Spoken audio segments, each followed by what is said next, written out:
Welcome to season 7 of Sal Silvester on the future of leadership. As you may know, season 7 is focused on elevating human performance at work. And we're exploring what leaders can do to help themselves and others improve their performance every day. Athletes train for events using tried and tested methods to enhance performance.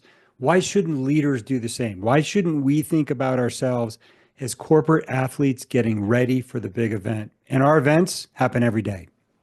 My special guest today is Lootie. And Marie became the fastest woman to run around the world through 4 continents, 28,249 kilometers, imagine that, and nearly 700 days of running. Lootie shares not only the physical demands of her journey, but also the emotional transformation, the logistical hurdles, and the profound sense of freedom and purpose that she gained. And we'll take those lessons and translate them into how you can optimize your performance at work by thinking like an athlete like Lootie. Let's go to the interview with Lootie now. Lootie, welcome to the show. I'm so excited for this conversation today. Thank you for hosting me. I'm very pleased that my story has caught your attention. Thank you. It has, and this season is all about learning from elite performers and then translating that into better performance in the workplace. And your story is a masterclass in endurance, preparation, mindset, and transformation. My understanding, and tell me if I'm wrong here, I think there are only 6 people who have run around the world, 5 men, 1 woman before you. Is that right? Yeah, that's correct. So I became the 7th person and 2nd woman ever to accomplish that feat of running around the world. Tell us give us a couple headlines about this adventure, and then we'll kind of get into different aspects of it throughout the conversation. Okay, so this world runs are actually, it's an activity that is regulated. There is an international body called the World Run Association. Okay. We are not that busy because given there only ever been 7 world runs, it comes very seldomly. But lately there has been quite a few attempts. Basically, this association gives 10 basic rules to follow because, as we know, the planet is 70% water. So how exactly do you go about running around the world? So there are guidelines, like I give you a few, for instance, running a minimum of 4 continents completely, i.e. from one ocean to another, running in a continuous direction, east to east or west to east, the way you want, hitting a minimum number of 26,232 kilometers. That's a very precise number. Yes. There is a reason for that, is that if you follow one given latitude, the maximum number of kilometers you'll hit on Earth is that much. So, okay. So there are about 10 rules that, because they need to validate and ratify your attempt to say that you have effectively run around the world. So, it's an adventure it's a very niche adventure, but if you ask me, that's just the best possible adventure on Earth. I can't see any other more joyous, more adventurous way to discover the world. Wow. And okay, so at the end of the book, you outline some statistics from your run. Let me know if this is correct. 28,249 kilometers, 697 running days. You averaged 40.5 kilometers a day, but there were several days when there was more kilometers involved in that. And you went through 16 pair of running shoes. That's correct. But my favorite number is 0, and that stands for 0 injuries. And this is my most favorite number of all, because I think that's where there is something to learn most.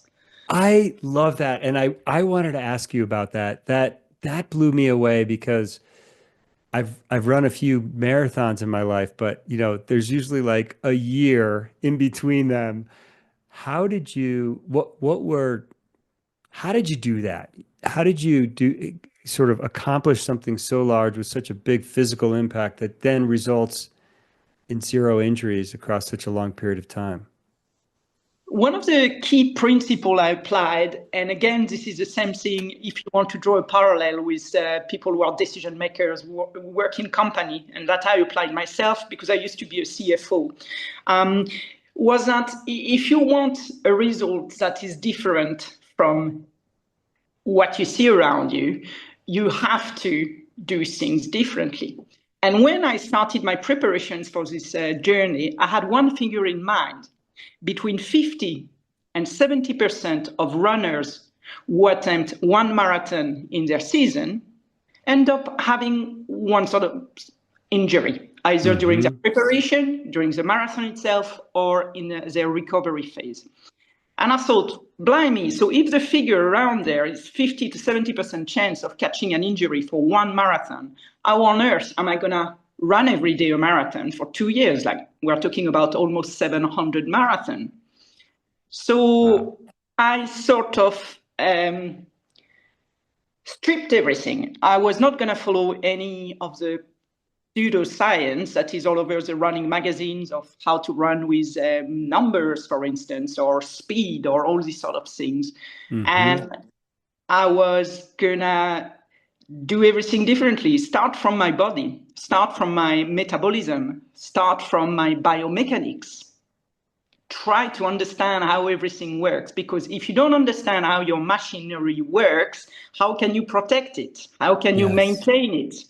So that was the basics. And I drew this from my experience when I was starting my career in finance. I was working for a brewery company, a brewing company in Scotland. And I remember that I worked a few months at the head office, and straight away they sent me to their biggest brewery near London. And they say, if you want to do your financial job properly, if you want to help us, you need to understand how it works in the factory. And I spent about 9-10 months there. And every day I made a point of going down the production line and trying to understand how everything works. And that's the only way you can provide real support. So I thought in the same way for my running, if I focus on understanding the machinery, not letting anybody else tell me what I should do or not do, but gaining that from experience, that would be a good starting point. And that's how I think that was what gave me more insights to protect myself. That's so interesting. Yeah, I love the fact in some ways we're looking at this from what do elite athletes do and how can we apply that to the business, and you're flipping that. You're saying, look, how can I learn from the factory floor and then applying that to my running? You're kind of taking the opposite approach. Yeah, but just to give you an example, if I'd be working just in the finance department, just to finalize on this point, and I'm doing it's budget round, and then my engineers are telling me that they need new machinery. If I've never been on the factory floor, all I have to do is I will have to agree with it and say yes, oh yes, we need a new machinery and that's a big investment and this, that, and the other. If I've been on the factory floor and I've watched the rota of the maintenance, of the guys who come to do maintenance, what type of maintenance they do, then I have something else to propose. Maybe we don't have to buy a new machinery. Maybe there is an alternative solution. Maybe we need to do things differently on the floor. So that, to me, that encapsulates this. Yeah. That's such a great point. So for you, this was about understanding your body and not sort of doing what the latest fads were, but you had to understand your own internal machinery before you could then make sure you were injury free throughout almost 700 marathons. Yeah, mind you, you're never sure of anything, but you give yourself the best chance. Not in 1 second did I launch in this adventure, knowing that I would go through to all of this, injury free and everything, but knowing that I've given myself the best tools to get there. Yes, that's so fascinating. And by the way, I read in your book that you also carried your equipment, your food, your clothing, your tent by using a stroller that you referred to as Bob. And I'm imagining what this is because I have 2 young kids, but I remember when they were smaller, there was a Bob stroller that had like these off-road big performance wheels. And can you describe that thing? And then you also ran these you ran all this distance pushing all of your equipment. Is that right? Yeah, that's correct. So I was basically running a marathon a day, 6 days a week, pushing a 30-kilo buggy. And, some people sometimes who are runner assume that I've been mostly walking. I've been running every mile of this journey, and my average was, my marathons were in about 4 hours and a half each. That's incredible. So it was proper running. But of course, I've been training with it. And also, when you're pushing a stroller, if you've ever done that with your own children, Yes. you see that the advantage of pushing versus pulling is that it imprints a momentum as well. Since I was going on this adventure alone, I had to find a way to carry my equipment. It's a few set of clothing, a computer so that I could do my blog. I can download also all my records every day on Strava, Garmin for ratification, GPSs, satellite beacon, all sort of things, and some water and some food, and some camping gear. So it adds up. If I was carrying that on my back in a backpack, I would just, again, run a higher risk of injury. So it became obvious that I just had to push it in some sort of device that I would push. And turned out that children buggies, some of them are extremely good and very sophisticated. So that's what I opted for. That's amazing. Yeah, they are. They really are. They're incredible machines, but I'm still trying to get my head wrapped around the fact that you pushed all this gear while running almost 700 marathons. It's just mind-boggling. Take us back to the beginning. And Lootie, remind me, what's the name of your book? Because I want people to know that this entire adventure is outlined inside of your book. So I want to get this sort of out in front early in our conversation. Thank you. Well, it's quite simply named Lootie's World Run. Lootie is me, so it's Lootie. So Lootie's World Run, quite simply, self-explanatory. I love it. I love it. Take us back to the beginning. You had this pivotal moment on a beach in Greece where you were feeling disconnected from your body, your potential, your purpose. Walk us through that moment, and then what changed from there for you? Yeah, it's quite a serendipity moment, really, because I was posted in Athens for work. Athens is the capital of Greece. And it was just an assignment, like maybe a year assignment or something. I was very young. I was 26, and I was taking assignments all over Europe. And I like the idea of settling for a while in different countries and coming back to my home country. But I was there in Greece, and one weekend I go with some friends to a beach near Athens on the east side called Marathon. And it's actually the Marathon, the city where the run comes from.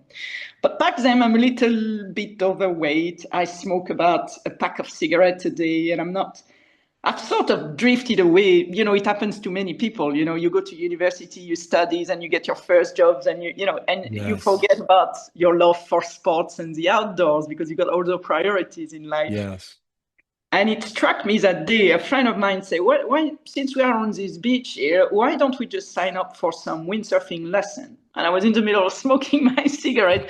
So I just put it out and I said, oh yeah, why not? But I was completely, of course, out of shape. And so I start with the windsurfing, and there was something with it where it takes you away from the beach, and then suddenly there is just you, the sea, the wind, everything is very natural. And then one fine day, the two instructors who run the resort asked me if I want to join them for a little run in the forest. There is a pine tree forest by the beach.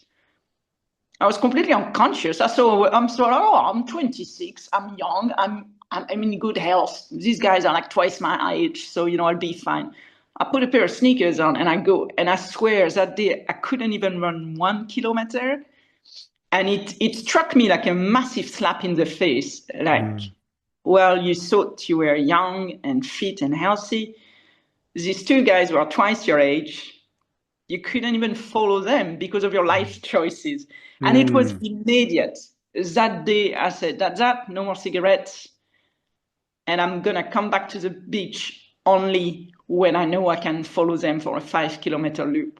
And that became, I wouldn't say an obsession. It became a change of how I was living my life. I started to move around everywhere by by doing sports, either cycling my bike or running there or going there with my windsurfer or my kayak. And although I was still working very hard, every week, waking minute outside of my job, I was outdoors and exercising, and it transformed me, literally. Wow. And then you started to kind of engineer your training to get ready for this trip. You were doing marathon trips. I'd love to hear, like, part of what I think about is how can executives get ready, kind of train for whatever their events are at work. I'd love to Yeah. hear a bit about how you thought about your training and these structured marathon trips to get ready for this, massive event toward the World Run. Yeah, so basically, fast forward after this event at the beach in Greece, fast forward 13 years. So I'm 40 years of age. I'm in Singapore. I'm a CFO, working long hours and all that. And this idea of the world run comes. And of course, immediately I'm struck. I'm like, that's it. I'm going to do it. This world run is the best idea I've ever had. And I was sure of one thing. I didn't know how long my preparation would last because there is no Right. blueprint for such a Right. thing. Right. There's only been 5 or 6 people who've done this before Exactly. you. So, I read as much as I could about them, but I thought this is the one bit I cannot miss is the preparation. Because, although, as you say, there are only 6 people before me who have done it, there has been a lot more attempts, and you read about somebody who gave up because injury, because it's too cold, it's too windy, I was not ready for that, and you think, I don't even want this to be a question. So, and I had this idea that it's just like at work, preparation is key when you go to a round of negotiation or when you go to sign a contract. If you are unprepared, you are very unlikely to succeed. It doesn't mean you will succeed because you have prepared, but it means you have given yourself all the chances. So I thought I have to test the concept. It just so happens that my job at that time was just about 20 kilometers away from my home. So on that day, I decided, okay, now I'm going to go back home every night after work running, and there is no pressure. Nobody's waiting for me or anything. So I have all the time in the world, whatever it takes. I will let my body define what's my natural rhythm. And I don't wear a watch. I know the way home. So all I have to do is just trying to see if I really enjoy going back home and doing this. And then I realized that I could easily run my own pace, this 20 kilometer every night, and I was fresh and back at work every morning.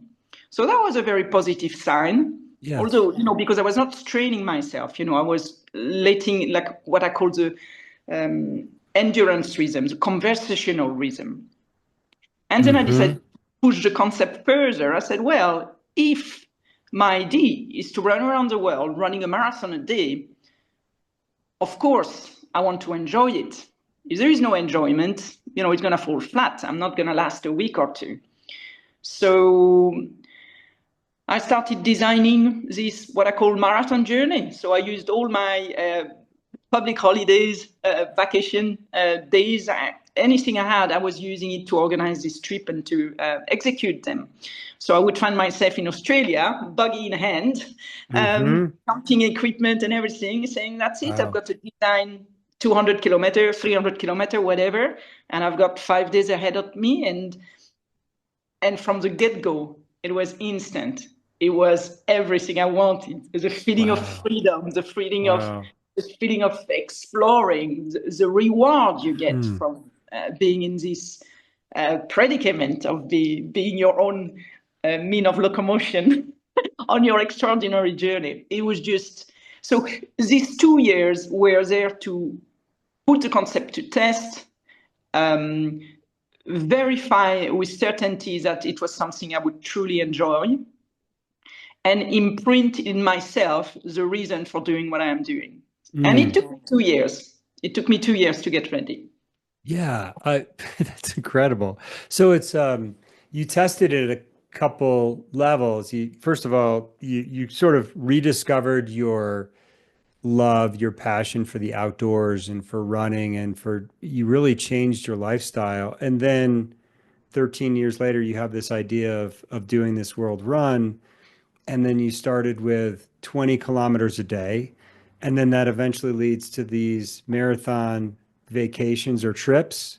And then you're kind of putting it to test with the buggy and your equipment and your clothing and um, running for several days at a time, simulating what ultimately then ties together as the world run. That's correct. And then, but if you want to sum it up, it's exactly what an entrepreneur would do, setting up It his own is. business with a crazy idea. You put the concept to the test. You make sure it's feasible. You make sure you're going to have fun doing it, because if you don't, you're not going to get anywhere. Great point. And you make sure you're going to get everybody on board with you, because you can't get there alone. So what you do is you try to anchor all of that in what I call, a company motto. A company Mm-hmm. motto has always been so important for me, because every day I go to work and I know why I'm going to work, but what values I stand with, what the company wants to achieve, and how I am part of what is going to make it successful. So Mm-hmm. this motto, I applied it to myself. And I had a Mm. very simple sentence. It was, I'm running around the world to gather a unique sensorial experience of it and have tremendous fun doing it. To me, that was, if I ever had a tiny moment of doubt, that would be at the forefront of my mind. And that's all I needed to get up and get Oh, going. I love that. Yeah, I think you're hitting on something really important where people get stuck at work. We have to find the reason why we're passionate about something. We have to be able to link it back to something bigger. And you had this motto that you could always lean back on that was meaningful to you personally, that would keep you going in the face of uncertainty or doubt, or I would imagine tough days when maybe you don't want to get up and run 40 or 50 kilometers. I think sometimes we miss that at work. We try with value statements, but oftentimes they're not meaningful for people. We have to figure out how to connect at a deeper level with meaning and purpose in order to take on something of this enormity. Exactly. And whilst I was preparing for my world run, I remember that often had this feeling of, wow, this preparation is currently making me such a better manager at work, because Mm, I remember trying to project myself in the world run, saying, how am I not going to feel lost when I'm crossing the desert in Australia, or when I'm crossing the Andes alone in South America, yes, or, right. the vast underbelly of America, Montana, North Dakota, thousands of kilometers alone on these long lines. How am I not going to feel lost? And I remember being at work with my team and feeling like, but what about these guys? They are producing reports, Excel spreadsheets, and countless advice. And how do they not get lost? And I was like, oh, because they know they are working for this great company. They feel proud of it. They feel they can Mm, rely on it. It's relatable, and it's something they are proud. I was working for a music streaming company at that time, and and it was a great thing. And I remember feeling, I really adhere to this. And I thought, well, if I don't want to feel lost, if I don't want to have these moments of doubt, so I really need to have a strong motto. That was essential. yeah, I love that. You you had a quote that stood out to me. I'm going to read it to you, and I'd love to get your reactions. It was about your relationship with time. From the start, this trip offers me a new relationship with time. Like most of us, my private and professional lives have always been marked by constraints and deadlines. From now on, I don't have to answer to anyone. My only measurement that matters is mileage, the slow progress on the route I've planned, and the rhythm of my strides. Time loses all its value. What a luxury to escape its dictatorship for a few years. Talk to Absolutely. me about that. Yes, it's it's fascinating because when I talk to people, they're like, oh, but you were running a marathon a day, it's so hard. And they think of a marathon a day because they think of a race, they think of something with a stopwatch, and Yes.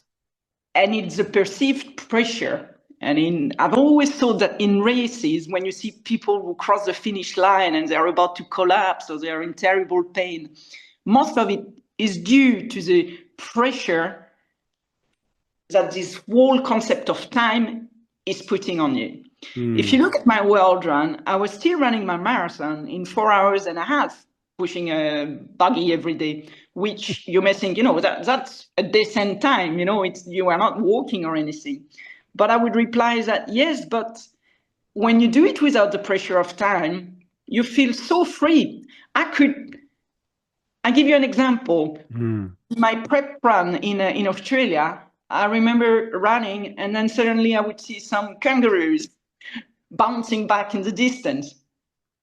Well, I was just free to sit down and enjoy them for as long as they were around, because there is no pressure of the time. There is nobody telling me I've got to be somewhere by such time. And then I would keep running, and then I would see a river where I could dip my toes in it. There is nothing, of course you don't do that in a race. In a race, all you see is the finish line, which is extremely short-sighted. Here, the finish line was 700 marathons away from me. So I still can't get run over from that. the finish line. Right. So the only thing that is going to feed my enthusiasm for going to the next stage is my enjoyment of what I see, hear, feel every day. And that sums it up. I think I'm so interested in that quote because, if I think about the very traditional work environment, it's all about time. And it starts with the quarterly earnings or the monthly business report or our packed schedule on any given day to day, in our work lives. What can we take away from that with relationship to time? What should we be thinking about maybe in little ways at work? At work, you're always going to have deadlines. You're always going to have to submit a plan. You're always going to have to tell how things are going to happen. And at the end of the day, things almost never happen as per your plan. And they almost never happen in the schedule you had planned. But the plan and the time is just something that helps us create routines and day after day plan for things to be feasible, right? So you need these markers to show your progress, like because every day I'm making this progress, I've submitted this report and this and that. But when you plug time out, you have to measure your progress by other indicators. So my indicators was every day the road traveled, every day the experiences gathered, every day how my five senses have imprinted something completely new in my mind.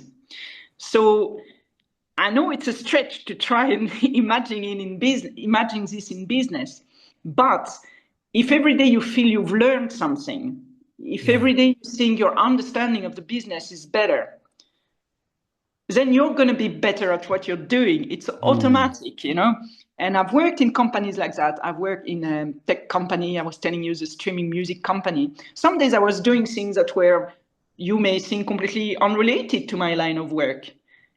But there is value in that. So what it became was like, yes, time was not essential. If you ask me what I was doing, I was not running a marathon a day. I was traveling through the world, and I was, like my motto said, I was gathering a unique experience of it. There is no notion of time in it. To free yourself from that, you free a big stress in your mind, and you do things more naturally. If you had told me, Marie, you're going to run around the world, 1 marathon a day, in 4 hours and a half every day, I would have failed. I would have failed. There is no way I could have, just even in my mind, accepted that it would be possible. Right. You see where I'm going? Yes. Yeah, that's so we have to, there's value in looking at other measures beyond the traditional measures that we have. And they're, I think they're, from what I'm hearing from you, like they're measures that make us, I think, a more holistic person. What did I learn today? What am I understanding differently? What am I reflecting on that's different? What experience can I have or can I look for that might help me grow? Exactly. And I think, you know, at work, I've always had this feeling when I was managing teams that, you know, all these people are going to work every day. Not one of them is going there to work to say, oh, today I'm going to have a miserable day. I'm going to do Right. something I'm not enjoying. I'm going to do it badly. Nobody goes to work. Nobody wants that in their life. They end up doing it because they don't get a reward. They don't get an appreciation of what they are doing. So Mm-hmm. it's up to you. You know, it's for decision makers, it's for managers to learn to communicate how to value your employees Mm. uh, outside of the normal parameters. And I am sure you'll get, I mean, I am the living proof that you get better results. Like I said, if I was told to run a marathon a day in 4 hours and a half for 2 years and a half, this is impossible. I Mm. got there by doing completely something different, by getting my Wow. reward completely differently. My Yes. reward was not time or whatever. My reward was these experiences and this growth. Mm. I think that's the big takeaway right there is how can you reframe the reward? You're both reframing the goal as well as the reward. The goal wasn't 4.5 hours every day. It was something much different. And then your reward was also different too. Thank you for Yeah, that. yeah. That was cool. I like that. And the outcome was the 4.5 hours a day for 28,000 kilometers, but the goal was different. You talked a bit about zero injury. Tell us a little bit about how did you recover or how did you think about recovering or recovery throughout this experience? Well, it was very important. So again, I tested it during my 2 years preparation. So what I wanted to get out of this world run was so important. My days were split in two parts. In the morning would be the time for my marathon. So I always start Mm-hmm. the day at sunrise. Um, and I'm thinking that maybe I may arrive to my destination by lunchtime, roundabout. Right. And of course, there is what I gather on this 40-kilometer stretch of road, and but I'm getting somewhere. So if my journey has to have sense, then that's a lot of things happen. I have to make things happen in the place where I arrive. So it might be like, you know, I remember my crossing of Montana. The highlight of my day was going to the saloon after my run. And usually, you know, I just have to sit there and conversations would start because, first of all, you know, I'm in my running gear with a buggy in the middle of Montana. People either have seen me on the road or they are like, what are you doing here?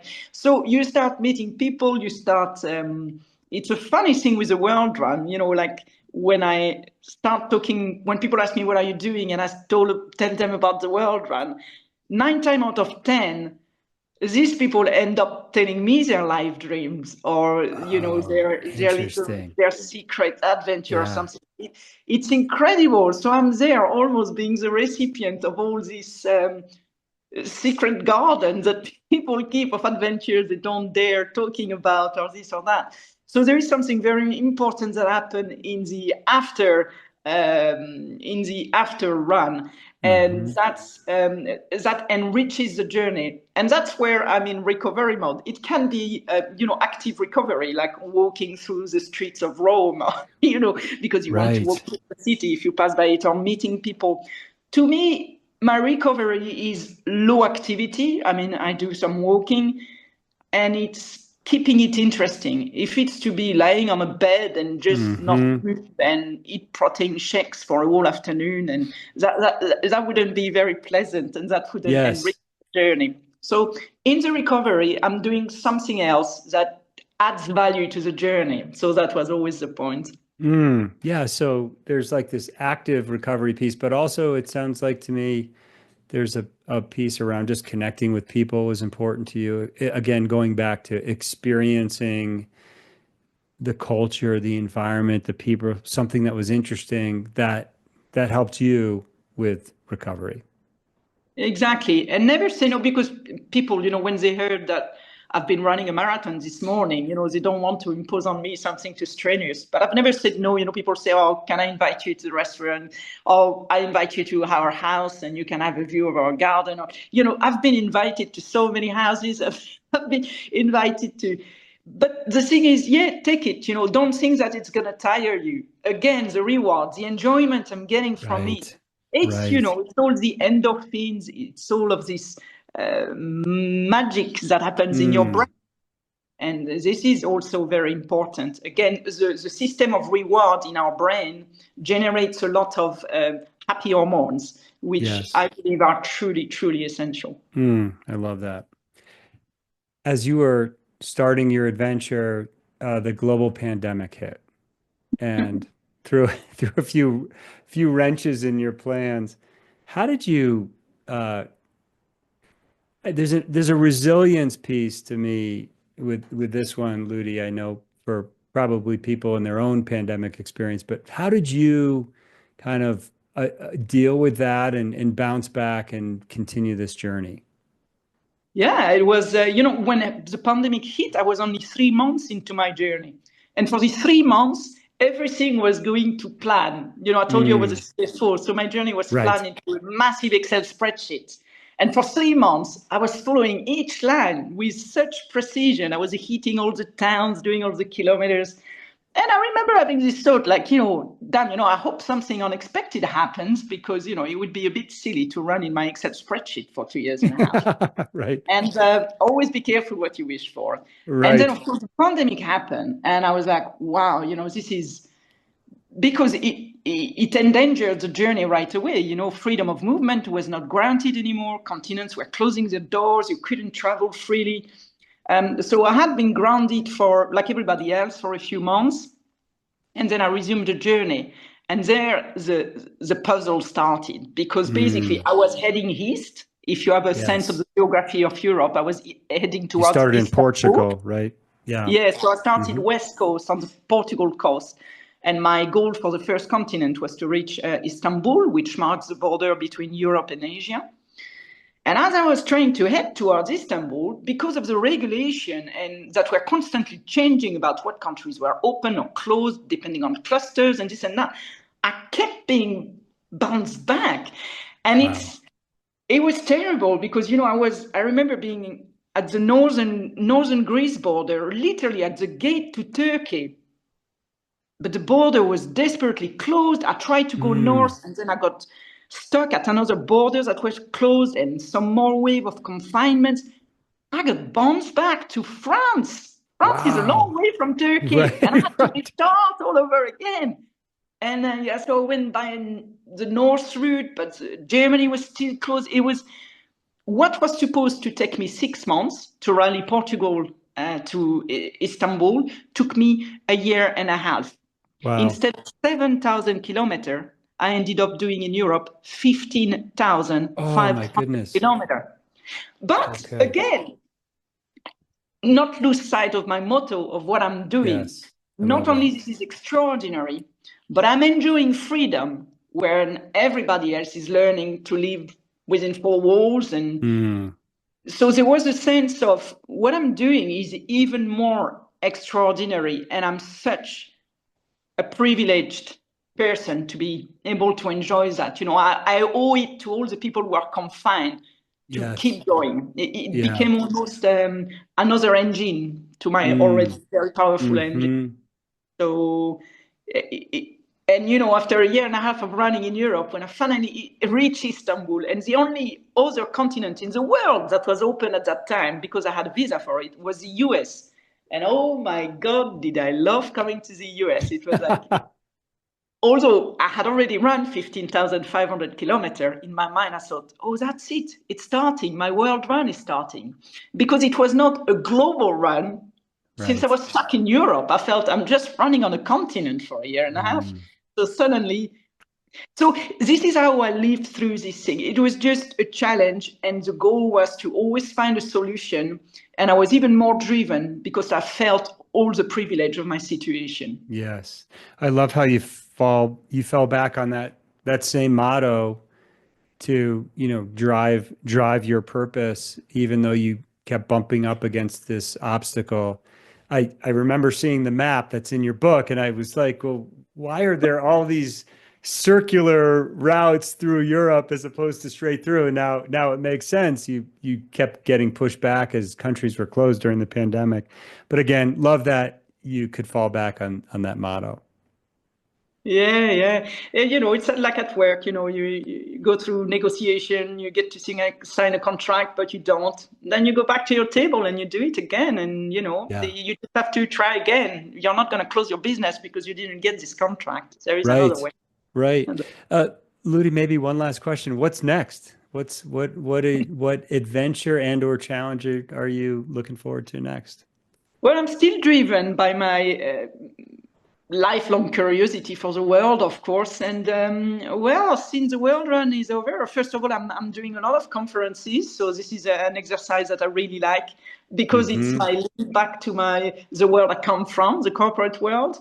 And in terms of adventure, where I've started sailing the seas. So maybe one day, maybe one may say maybe sailing the world. I don't know. Maybe around the world on water.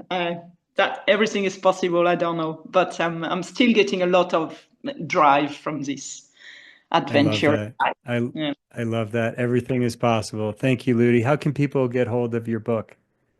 Alors, it's going to be released on all the platform on 15th of July, but in the US, it's currently available on my publisher's website. Maybe you can put the link. My publisher is called Mascot, and it's available to all of North America, Canada, and the US, and it's called Lootie's World Run.